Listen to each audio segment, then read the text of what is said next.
Hello everybody and welcome back to another episode of my cottage renovation series. I cannot tell you how good it feels to say that because it has been a hot minute. It has been a while since I last did an episode. I feel like it's almost been so long that you could probably call this new kind of thing season 2. Like season 1 was all me, you know, making sure the cottage didn't fall down, making sure it was structurally sound, having the roof redone, all that kind of jazz. And I feel like we've now got to the stage where I finished doing like the summer shows over the summer. I'm back home for a little bit more, which is lovely. So I am now ready to go into full decorating mode on the cottage. So we're going to be doing all the pretty bits. I'm going to be putting up pictures, a few more painting left to do. I know, still haven't done my cupboard yet. I even had people at my meet and greets be like, Esme, you need to paint your cupboard, so don't worry, that is coming very, very soon. But first, I thought I would show you the new area in the house, which looks very different when you last saw it. So welcome to the Snug. So this whole wall you haven't seen yet, and it's probably one of my favourite parts that I've kind of put in more recently. My amazing boyfriend has very kindly put this TV up, and I was going to say in. Basically, it's one of the frame TVs that I bought in the Black Friday sale last Black Friday, so it's been a while, but hopefully it shows up well on the camera. But it's supposed to look like a painting when you're just kind of chilling. So this kind of snug area is kind of like the TV area. It's more for watching telly rather than, you know, chilling and chatting. That's kind of near the fireplace. I've also put in this lovely sideboard. Now I was going to put a TV stand in there and I thought that's going to really make the TV seem like a TV, so I went for a sideboard. I am so glad my measuring skills were up to scratch, because when this first arrived and it was in like a big cardboard box, I was thinking, oh no, it's going to be too high. It's going to be like up here and be, you know, you're not going to be able to see the TV. It's going to be in the way, but it fits perfectly. I've also added some little cute bits. I've got some eucalyptus, not real, but there we go. And then I've also got this little horsey just to add a bit of equestrianism into the cottage. I feel like my cottage really isn't very horsey at all. Maybe I need to add like a few little Easter eggs, like a horseshoe here or there or somewhere like that. And then I just have a lamp, which is actually my mum's, that was down here when this area used to be where I used to sleep, because I couldn't sleep upstairs because of the carpet moths. So there we go. This is where my bed used to be, just to put it into perspective of where everything used to be. So I probably do need to give that lamp back to my mum soon. But yeah, I do need to order a lamp, because I think a lamp there just makes it seem so much less like there's a TV there. And welcome to my sofa. I mean, this is the same sofa that was here before, but I have kind of changed my colour theme a little bit. Basically, the rug I had before was like a pastel-y pink, and I feel like for my dark wood floors, it just ended up being too light. It just really didn't go well. So anyway, that's in my office now, and it works perfectly with the lighter wood floors in there. So I ordered a new rug, and it's this sort of olive green colour, and I've kind of gone for an olivey green theme just because everywhere else is more of a sage green, and I wanted it to still have green so the whole room kind of ties together. I've definitely got a bit of a colour palette going on with kind of beiges, greens, and like a pop of red here and there. Instead of a pop of red, I've gone for a pop of like baby pink. So I still have the baby pink in there, but it's more of a like a beigey baby pink. That is a mouthful. Anyway, you can probably see behind me that I have the cupboards that I still need to paint, so do not worry. That is happening soon, I promise.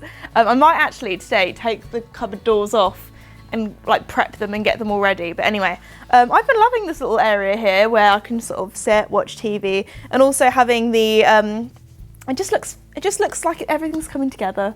Before, this area was a little bit like naked. I don't know how else to describe it. It just wasn't very decorated. It was very plain. I mean, it still is probably the plainest area because there isn't like a load of patterns. Like my curtains have got a bit of a pattern on. Like my cushions have a bit of a pattern, but it's nothing too wild over here. It's very calm vibes. Well, I'm trying to should I try and slide in like a my socks aren't slippy enough to do that. Anyway, so here is my painting. This is very kindly given to me by Art by Rajan and Seth, who created this masterpiece. It's called Orca, and I feel like everyone that comes into my cottage or comes into the house, they always look at it because it's the kind of first thing that you see when you walk through the hallway and walk through the door, and everyone always has a different opinion of what they think it looks like. Obviously it's a bit more of an abstract art piece. So when I was talking to Rajan, he said that he called it Orca because he kind of sees that as the eye, and then that's the body of the kind of orca / whale, and then these are the, I was gonna say flippers, is that the right word? Fins? Whale arms, and then that's the back kind of like coming out of the water. And then I've had quite a few people say that I think at first when I first saw it, I thought it looked like a giraffe. Like that's the nostril of the giraffe, that's kind of its nose, and then up here is its eye, and then that's like like a giraffe horn. I feel like giraffes have little horns, don't they? And then the neck. And then a lot of people also say that it looks a bit like a horse as well, like that's the nose, or maybe like a horse skull. So let me know in the comments what you think it looks like. I think this is absolutely beautiful. I love all the colours in it, and I think especially as this is a big wall and it was very sage green, and I think having this which has more neutral tones and colours in just calms down the green a little bit, because there's a lot of green going on. Like we have the very dark green chairs as well, so everything kind of seems a bit more earthy and brown, not brown, beigey kind of, you know what I mean. It all comes together very nicely. So yeah, that is my new artwork. I still need to paint around the kind of bits where you can kind of see needs doing. There's a few bits that need extra coats, but I just wanted to get it up. It had been in bubble wrap for so long, and we've got a light above it as well, just to light it up, to really kind of show it off. But yeah, very happy with how it looks. And also for scale, it is very big, it is very large. So yeah, it does take up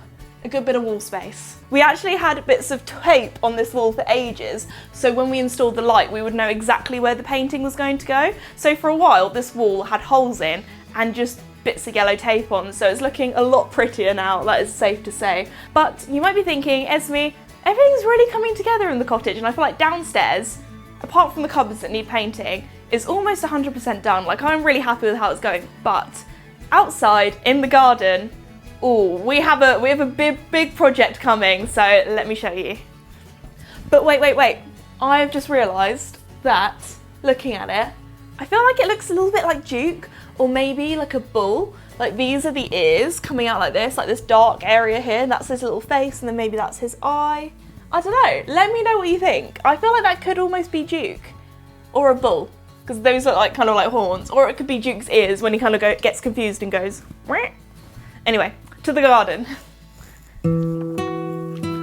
It's probably safe to say that my garden has been a little bit neglected this summer. I mean, we currently have a weed almost as tall as myself on the patio here. Now, I knew for a while that I wanted to redo the patio just because, like, when my grandma comes here, it's a bit of a hazard. Like my grandparents that live next door to my parents, they very kindly come and do a bit of gardening for me, and that it's just so uneven basically.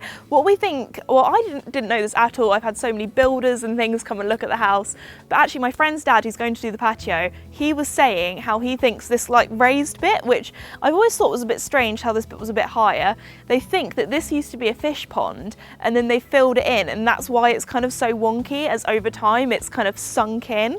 So that's why we've got this raised bit here, and also why I haven't done any weeding, because I knew that the patio was going to get redone. But number one, patios are expensive, and having all that, having all the roof done and all that kind of stuff, I've had to save up for a patio. And then also, this summer I've been so busy working at shows and all that kind of stuff, so the garden hasn't been in much use. Hopefully next summer I will actually use it a little bit more. But I've done a bit of gardening. We've got a bit of a veggie patch at the moment, so that's very cute. And also, if I take you down here, I will kind of try and show you the best I can the plans that I have for the patio, because it's going to look totally different. Like, we have blue spray paint on the floor of where it's hopefully going to be.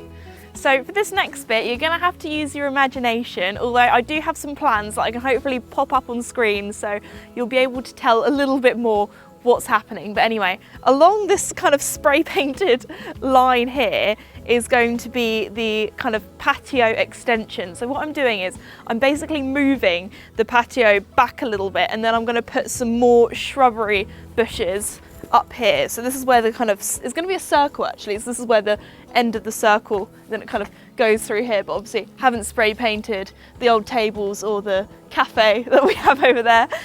But this bit here, I'm going to put some flower beds in and have a little, like, just make this area like a little bit more cozy, especially for next to the patio. And then we're going to have a second patio, which is going to go over here. And this is where the old pond was. So this area here will also be added flower beds, and then the kind of circle kind of goes round like this, and we've kind of put 2 lines here, so that will hopefully be where the seat is. So if you can imagine, I'm going to be sitting down here. We might even like dig it in a little bit so it feels a little bit more private, so I'm kind of even lower, so because there is quite a bit of a tilt in the ground, so I'll probably be more like here, sitting down with a little, maybe like a fire pit or a round table. Might get a little pergola above. This is going into like the nitty-gritty details now, like going in there, but hopefully there will be a nice patio here at some stage and not a trip hazard or full of weeds. So there we go. That is a little update on the cottage that you guys have been asking for a while. Hopefully in the next episode I will finally get the cupboard sorted, get that done. But they're my plans for the cottage so far. I really hope you enjoyed today's episode. Also, I know that you guys always comment on my nail colour. It's not black, it probably does look black on the camera. It's actually like a, I think it's called like dark cherry. It's kind of like a burgundy colour. It matches my jacket that I'm wearing tomorrow at Burley. But anyway, yeah, I really hope you enjoyed today's episode. Let me know in the comments which bits you want to see next, or if you have any ideas for the garden or the cottage, then let me know. But yeah, thank you so much for watching, and I'll see you all next time. Bye!